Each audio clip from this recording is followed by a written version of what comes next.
Jadi kita berdua ini berkesempatan buat ngobrol-ngobrol dan cari tahu apa aja sih sejarah yang ada di Banten.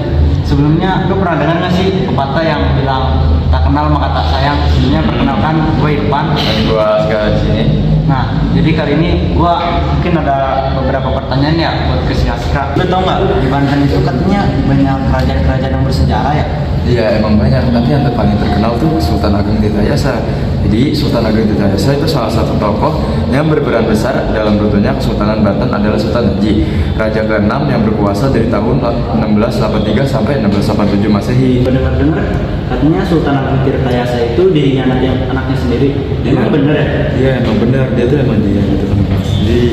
Jadi Sultan Haji itu anaknya sendiri dipercaya oleh ayahnya untuk mengurus urusan dalam negeri kerajaan, sementara urusan luar negeri ditangani oleh saudaranya Pangeran Arya Purabaya.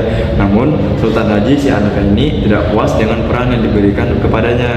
Dia merasa diabaikan dan disingkirkan oleh ayahnya dari tahta kesultanan. Ketidakpuasan Sultan Haji dimanfaatkan oleh Belanda yang saat itu sudah mendirikan kantor dagang VOC. Perwakilan VOC WKF segera mendekati Sultan Haji dan menawarkan bantuan untuk merebut kekuasaan dari ayahnya. Pemberontakannya pada tahun 1680 Masehi, Sultan Haji memimpin pasukan pemberontak untuk menyerang ibu kota kerajaan Surasawan. Jadi dikhianati itu dari sini. Jadi tergiur dengan janji-janji Belanda, jadi langsung tergiur. Oh gitu. Berarti itu tuh masuknya perang saudara bukan sih? Iya, masuknya perang saudara. Jadi di perang saudara Sultan Haji dan Sultan Ageng berlangsung selama 3 tahun. Sultan Ageng Tirtayasa berhasil bertahan di benteng Surasawan meskipun dikelilingi oleh pasukan pemberontak dan Belanda. Dia juga mendapat bantuan dari sekutu-sekutunya seperti Kesultanan Mataram dan Kesultanan Aceh. Emang benar itu Sultan Ageng Tirtayasa itu ditangkap?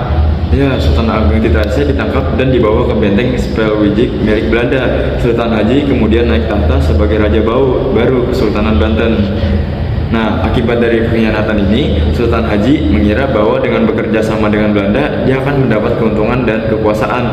Namun, dia salah besar. Belanda tidak menghormati kesepakatan yang dibuat dengan Sultan Haji. Mereka malah memaksakan monopoli dagang dan menuntut upeti yang besar dari kerajaan. Sultan Haji meninggal dunia secara misterius. Ada yang mengatakan bahwa dia diracuni oleh Belanda, ada juga yang mengatakan bahwa dia dibunuh oleh pihak-pihak yang tidak senang dengan pengkhianatannya. Jenazahnya dimakamkan di Masjid Agung Banten. Nah, Sultan Ageng Tirtayasa demi merebut kekuasaan dengan bantuan Belanda. Namun, pengkhianatannya ini justru menjadi kunci kehancuran Kesultanan Banten karena Belanda semakin menguasai wilayah dan ekonomi kerajaan. Oh, jadi gitu penjelasannya? Ya, sebenarnya kerajaan Sultan Ageng Tirtayasa itu memang paling jaya di bagian Banten.